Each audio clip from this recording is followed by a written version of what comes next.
My name is Elijah Ward. I'm 45 years old, and up until 3 weeks ago I thought I understood grief. I'd lost friends, I'd lost my parents, I'd even lost myself during a rough patch in my 30s. But nothing prepared me for the day I held my wife's hand as she took her last breath. Her name was Claire, and she wasn't just my wife, she was the reason I believed in light, even after life had shown me so much darkness. Claire had been battling a rare autoimmune disease for just under a year. It crept in slowly, disguised as fatigue and dizziness, then grew sharper and crueler as the months passed. We tried everything: specialists, experimental treatments, homeopathy, even prayer. I would have traded my life for hers in a second. But no one asked me. And so, on that quiet morning, with the machines beeping softly around her and my fingers pressed gently around hers, I whispered goodbye. My soul shattered in silence. I remember stumbling out of the hospital room like a man made of glass. My chest felt empty, my mind blank. The nurses at the end of the hall barely registered to me until I heard one of them say something that made my body lock mid-step. "They still haven't told the husband," one whispered. "I thought the doctor was going to handle that." The other shook her head, eyes wide. "Are you kidding? With that kind of mistake? No one wants to touch it." I turned, numb, frozen. At first I thought I misheard. The grief must have fogged my thoughts. But then they paused when they saw me, went silent in that awkward, guilty way people do when they've been overheard.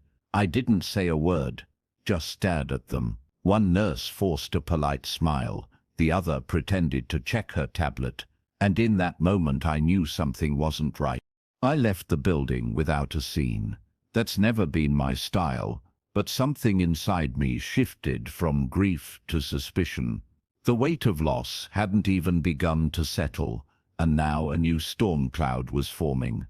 A mistake? A cover-up? A truth they thought I was too broken to notice? I didn't confront them. I didn't cry. I just walked to my car in the parking lot, sat in the silence, and began to remember everything. Every test, every medication, every time Claire said something felt off. But the doctors brushed her concerns aside. And suddenly, I realized, maybe I didn't say goodbye to my wife. I said goodbye to the version of reality they allowed me to believe. Grief has a strange way of sharpening your senses when it should dull them. That night, I couldn't sleep. I sat alone at our dining room table, surrounded by Claire's favorite flowers, wilted now, and stared at her untouched cup of chamomile tea. My mind kept replaying those nurses' voices, not the words, but the tone. That guilt, that urgency. It wasn't the kind of mistake you apologize for with flowers. It was the kind that turns lives into collateral damage. I pulled out Claire's medical folder. She kept everything: printed lab results, appointment notes, even the pamphlets they gave us on side effects we were told to ignore. It all felt routine before. Trust the process, trust the professionals. But now, every paper felt suspicious. I started building a timeline, not even realizing I was investigating until I'd already filled several pages of a notepad. Something about her decline accelerated unnaturally. She was holding steady until a specific week, and then everything fell apart. Her symptoms had changed rapidly after a new medication was introduced. I remembered her saying, "Elijah, this one feels different, like my body's giving up." At the time, I held her and told her to stay strong. I trusted the prescription. But now I needed to know exactly what it was. I opened the hospital portal and checked her file. There it was, administered 5 weeks before her death. A biologic therapy, something her previous doctor had refused to approve because of her markers, but it had been pushed through anyway. That name, that drug. I typed it into a medical database and nearly dropped my phone. It had been recalled 2 months ago for causing fatal reactions in rare autoimmune conditions, exactly what Claire had. I sat there, numb, as the truth settled over me like ice water. She shouldn't have been given it, and if she hadn't, there was a chance, even a slim one, she might still be here. I called the hospital the next morning, calmly requesting a meeting with her primary physician. They transferred me to a department that claimed he was on leave. No further explanation. I asked for her case notes. They said I'd need to submit a formal request in writing. The moment I hung up, I knew. This wasn't an oversight, it was a barricade. They were protecting someone or something. And I decided right then, I would not yell. I would not beg. I would not let my grief be used as a shield to deflect the truth. I would move with precision, with silence, and with strategy, because whoever made that decision, whoever gambled with Claire's life, they were about to find out that the man they dismissed as broken was quietly, methodically preparing to bury them with truth. I took the rest of the week off work. Officially, it was bereavement leave, but in truth I wasn't mourning. I was preparing. I started documenting everything, every doctor's visit, every prescription, every unexplained shift in Claire's symptoms. I made copies of everything I had and created backups on 2 encrypted drives. I wasn't paranoid, I was practical. When you're going up against an institution with lawyers on retainer and reputations to protect, you don't leave fingerprints, you build foundations. My first step was subtle. I called a friend of mine from college, Lena. She was now a malpractice attorney. We hadn't spoken in years, but when I told her I suspected Claire was given a recalled drug without our consent, she didn't hesitate. "Send me everything," she said, "and don't talk to anyone else about this. Not yet." That was the moment I realized this wasn't just suspicion. It was real, and it was dangerous. She confirmed what I feared. Claire had been part of an unauthorized trial program, a quiet, backdoor pipeline run through the hospital's private research wing. The drug manufacturer had offered financial incentives to doctors who fast-tracked patients who met certain criteria. Claire's file had been altered to match those requirements: falsified labs, missing documentation. In short, they'd lied. They'd risked her life for data points and bonuses, and they assumed I'd be too devastated to notice. I returned to the hospital, not to confront, but to observe. I walked the same halls, past the same nurses. I looked into their eyes, not for answers, but for tells, and I saw it. One nurse in particular, avoiding my gaze, lips pressed tight. She had been there the day Claire passed. She had whispered the words I overheard, and I knew she had more to say. I just had to approach her without making her feel threatened. So I waited until her shift ended. I followed her to the cafe across the street, sat at a table nearby. When she noticed me, she froze. I didn't speak right away. I just looked at her. Finally, I said, "You don't have to say anything you're afraid to, but someone's silence cost my wife her life, and I think you've been carrying that weight too." She looked down, trembling. Then, without a word, she slid a folded piece of paper across the table and walked out. It was a printed internal email, dated 6 weeks before Claire's death. The subject: expedited approval, Ward C. The body: a string of signatures, including her doctor's, greenlighting the drug for internal pilot study. Do not disclose to patient or family. Standard consent waiver attached. I read it once, twice, then again, and with each pass, I felt my sorrow boiling into something sharper, controlled, focused. They had gambled with Claire's life, without our consent. And now I had proof. Not just of carelessness, but of intentional deception. And if they thought I'd bury it in grief, they didn't know the man Claire married. I didn't go to the press. Not yet. That would have been noise without precision. I needed leverage before attention, so I gave Lena the email and let her begin the paper trail. What we uncovered over the next few days wasn't just a one-off failure. It was a pattern. At least 9 other patients had died under similar circumstances. Different names, different conditions, but all tied to the same research team, the same doctor, the same drug manufacturer. Claire wasn't alone. She was one of many. What made it worse? Some of the families hadn't even been notified that experimental drugs were involved. Their deaths had been quietly ruled as complications of existing conditions. No lawsuits, no media attention, just death certificates stamped and filed away. Clean, sanitized, forgotten. I sat in my living room with stacks of medical files, realizing that the hospital Claire trusted had been more concerned with data than human life. And someone at the top had to know. I decided to attend one of their upcoming Public Research Foundation events. These gatherings were meant to celebrate medical advancement, complete with catered dinners, donor speeches, and soft PR. I put on a suit, walked through their doors, and shook hands with the very people who had signed Claire's life away. No one recognized me, or if they did, they pretended not to. I smiled, I sipped water, and I listened. One of the keynote speakers, Claire's primary physician, Dr. Jensen. When he took the stage, he started with a story about resilient patients and the future of biologic treatment. He never said her name, but I recognized the timeline. He was talking about Claire, sanitized, stripped of truth, repackaged as inspiration.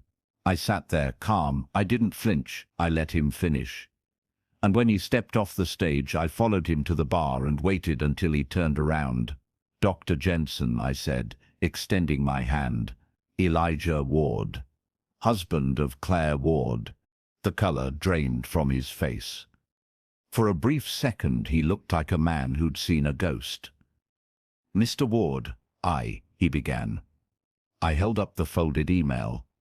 "We both know what this is. You gambled her life for a study. I don't need your apology. I need your signature. You're going to confess everything you know, or I'll go public, and when I do, your name won't be buried in the footnotes. It'll be the headline." He didn't answer, just stared, and then, slowly, he nodded. The next morning, Lena received a signed statement, Dr. Jensen admitting to bypassing informed consent under directive from the hospital's research director. It was the first domino. The silence was cracking. The walls they built around their guilt were beginning to tremble, and I was just getting started. Once we had Dr. Jensen's signed statement, the tide shifted. Lena contacted a journalist she trusted, a woman named Eliza Benton, known for handling stories that institutions tried to bury. She didn't sensationalize pain. She exposed it with precision. We gave her the documents, the email, the testimony, the list of victims, and we asked for one thing: hold the story until we could reach every family involved. No one deserved to learn the truth from a headline. So we made the calls, one by one. Some screamed, some cried, some hung up, but most listened. And when they realized they weren't alone, the tone changed. They wanted to help, to testify, to join. In less than a week, we had 5 families willing to sign affidavits and go public. Lena drafted the legal strategy. Eliza prepared the feature story, and I stood at the center of it all. Grieving, yes, but resolute. Then, just before we were ready to move, the hospital made a move of its own. I received a formal letter by courier, an offer of a settlement. 6 figures, no admission of wrongdoing. A confidentiality clause that would seal my mouth for life. It was a well-dressed bribe, and it arrived with a handwritten note. "We trust you want peace. Let Claire rest."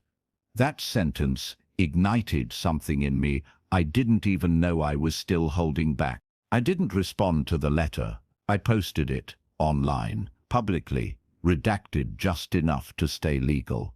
And the moment I did, I knew the war had begun. The post went viral. Thousands of comments, survivors, nurses, even former hospital employees. Whispers turned to voices, the silence they depended on cracked wide open. And I didn't have to scream. I just stood in the eye of it, unmoved. Days later, Eliza published the article, "Consent Denied: The Hidden Trials That Cost Lives at Ridgefield Medical." It ran on the front page of 3 outlets within hours. News crews parked outside the hospital, board members resigned, and the research program was suspended pending investigation. But none of that brought Claire back.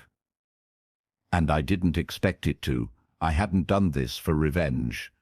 I'd done it for truth, and for the people still in the dark about what had been done to them. Then one evening, just as the noise was rising, I received a call from an unknown number. I answered, expecting another reporter. But the voice on the other end was soft. "Mr. Ward, you don't know me. My name is Allison. I was Claire's attending nurse on her last night. And there's something you still don't know. Something I couldn't say back then. But I'm ready now. If you want the whole truth, you need to hear what happened when you left her room." I met Allison the next morning in a quiet cafe tucked away from the main roads. Her choice. She arrived early, wearing plain clothes and carrying a small leather notebook. Her hands trembled slightly when she reached for her coffee. But her eyes were clear. She wasn't here to guess, she was here to confess. And something in my gut told me what she was about to say would shift everything again. She began slowly. Claire wasn't supposed to be administered anything new that night. Her chart was marked palliative only. Comfort meds, nothing experimental. She looked at me, pain tightening her jaw. "But after you said goodbye, I came back to adjust her IV. And the order had changed. A late-night directive from research, signed electronically, a new biologic added, without verbal consent, without a witness. I questioned it, but I was overruled. They said it was protocol. My heart pounded in my chest. Overruled by who? I asked. She looked me in the eye and said a name I hadn't heard before. Dr. Felix Arrington, Director of Immunotrials at Ridgefield Medical. He had never once spoken to me during Claire's treatment, but now his name was the signature behind the drug that accelerated her final decline. Allison continued. I stayed with her after, watched her breathing change. She was calm, but I knew something wasn't right, and I've carried that guilt every day since. She slid the leather notebook toward me. These are my notes, copied from the digital logs before they were wiped. I knew they'd erase it, so I wrote it down. Doses, timestamps, the exact moment the new compound entered her system. I flipped through the pages, and my hands shook. There it was, black ink. A timestamp 47 minutes after I left her room. A dose that wasn't listed on the final file they gave me. They had manipulated her death. Quietly, legally, fatally. I thanked her. I didn't cry. There was no space left for tears, only fire. This wasn't just an unauthorized drug trial. This was covert euthanasia under the guise of research. A decision made not by a family, but by a man chasing data points. And now, I had proof that her death wasn't just unethical. It was criminal. I called Lena immediately, sent photos of the notebook. She was silent for a long moment before saying, "This changes the case. This isn't just negligence anymore, Elijah. This is a prosecutable offense." We began preparing for escalation. Civil litigation was now evolving into a criminal investigation. And Dr. Felix Arrington, the man whose name hid in the shadows, was about to stand beneath a spotlight he couldn't dodge. But I knew I had to do something first. Not as a strategist, not as a plaintiff, but as a husband. I drove to Claire's grave that evening, Allison's notebook in my coat pocket, and for the first time since she died, I didn't apologize for not saving her. I promised her something else. "They thought you'd disappear, Claire. but you're going to become the name that brings their empire down. By the time the district attorney's office got involved, the hospital's legal team had already begun scrambling. I wasn't the first to come forward anymore. Dozens of others were now stepping up, former nurses, junior researchers, even an IT analyst who had been pressured to scrub data logs. They all told different stories, but they pointed to the same man, Dr. Felix Arrington, charismatic on paper, untouchable in practice, and ruthless in silence. Lena worked tirelessly. She built the case not on emotion but on undeniable fact. Every timestamp, every falsified signature, every patient death, where the same drug trail existed, it all pointed to a system designed not to heal, but to harvest. Claire was never meant to survive. She was meant to prove a theory, and when she became inconvenient to the timeline, they rushed the ending. I no longer needed to imagine the betrayal. I could see it, line by line, form by form. But what I didn't expect was the media shift. Once the investigation became public, the hospital